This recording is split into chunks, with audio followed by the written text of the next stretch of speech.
오늘은 사무엘하 21장입니다. 1절부터 9절입니다. 다윗의 시대에 해를 거듭하여 3년 기근이 있으므로 다윗이 여호와 앞에 간구하며 여호와께서 이르시되 이는 사울과 피를 흘린 그의 집으로 말미암음이니 그가 기브온 사람을 죽였음이니라 하시니라. 기브온 사람은 이스라엘 족속이 아니요 그들은 아모리 사람 중에서 남은 자라. 이스라엘 족속들이 전에 그들에게 맹세하였거늘 사울이 이스라엘과 유다 족속을 위하여 열심히 있으므로 그들을 죽이고자 하였더라. 이에 왕이 기브온 사람을 불러 그들에게 물으니라. 다윗이 그들에게 묻되 내가 너희를 위하여 어떻게 하랴? 내가 어떻게 속죄하여야 너희가 여호와의 기업을 위하여 복을 빌겠느냐 하니 기브온 사람이 그에게 대답하되 사울과 그의 집과 우리 사이의 문제는 은금에 있지 아니하오며 이스라엘 가운데에서 사람을 죽이는 문제도 우리에게 있지 아니하니이다 하니라. 왕이 이르되 너희가 말한 대로 시행하리라.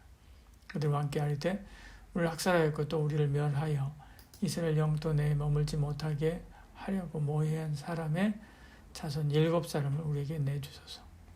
여호와께서 택하신 사울의 고을 기브아에서 우리가 그들을 여호와 앞에서 매달겠나이다 하니 왕이 이르되 내가 주리라 하니라.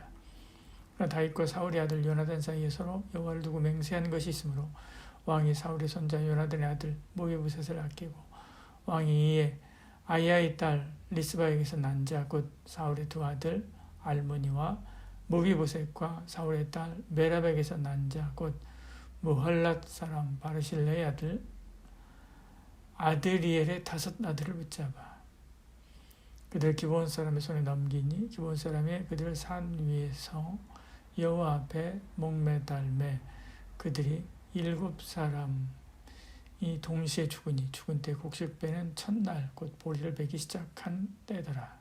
아멘.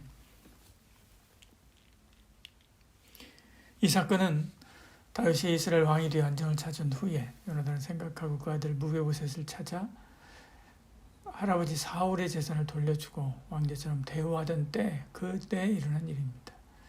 나라에 3년이나 연속으로 기근이 생기게 됐지요. 이에 다윗은 이것이 무슨 일인가 하여 기도하게 됩니다. 하나님은 사울이 기브온 사람을 죽였기 때문이다 라고 말씀하지요. 1절에 말씀합니다. 다윗의 시대에 해를 거듭하여 3년 기근이 있으므로 다윗이 여호와 앞에 간구하며 여호와께서 이르시되 이는 사울과 피를 흘린 그의 집으로 말미암음이니 그 기브온 사람을 죽였음이니라 하시니라. 원래 기브온 사람은 가난한 사람입니다. 그들은 원래 다 죽여야 하는 사람들이지요. 근데 기브온 사람들이 거짓말로 여호수아와 화친을 맺고 상호 수호 조약을 체결하게 됩니다. 그 일로 그들은 멸망하지 않지만 하나님에서 나무를 패고 물을 깃는 자가 되지요. 대신 이스라엘 사람은 그들을 해치지 않기로 맹세합니다. 여호수아서 9장 15절에 여호수아가 곧 그들과 화친하여 그들을 살리리라는 조약을 맺고 회중 족장들이 그들에게 맹세하였더라 말씀하지요. 근데 사울이 이것을 무시하고 그들을 죽이려 했습니다. 그럼 민족의 순수성을 유지하는 것이 중요하다고 생각하고 그들 안에 있던 기브온 사람을 없애려고 학살한 거지요. 이것은 하나님의 이름으로 맹세하여 맺은 조약을 깨뜨리는 일이었습니다. 이에 대한 벌로 기근이 임한 거지요. 그런데 왜 사울 때의 벌을 내리지 않고 한참 지나서 다윗 때의 그 벌을 받게 될까요? 사울도 아니고 다윗이 왕으로 있을 때입니다. 기브온 사람들과 조약을 맺은 후 약 400년이 지난 사울 시대에도 그 언약은 유효했던 거죠.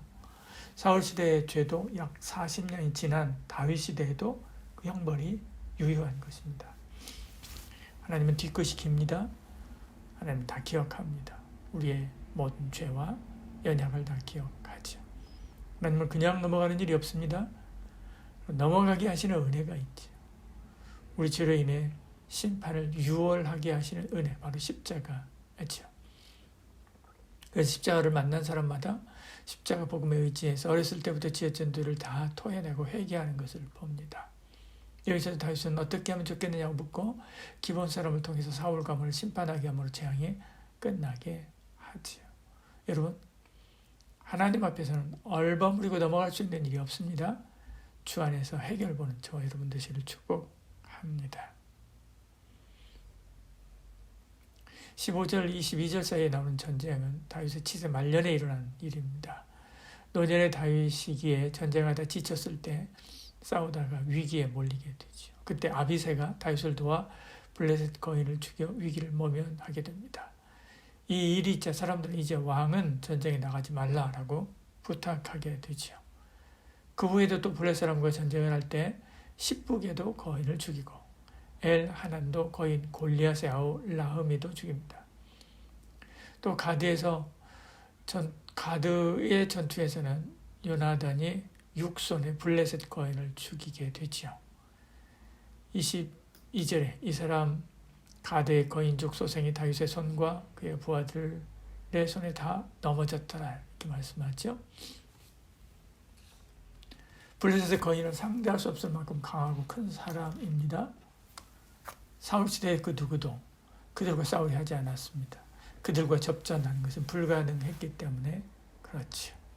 그러나 어린 다윗이 하나님의 이름을 의지하여 나아가 골리앗을 이긴 후로 용기 있는 자는 누구나 그들을 나무토막처럼 쓰러뜨렸습니다. 다윗은 불가능하다는 선을 넘은 첫사람이지요. 그것을 보고 다들 저것은 불가능한 것이 아니다라고 하는 것을 깨달은 것입니다. 그리고 너도 나도 하나님의 이름을 의지하여 한계를 뛰어넘었습니다.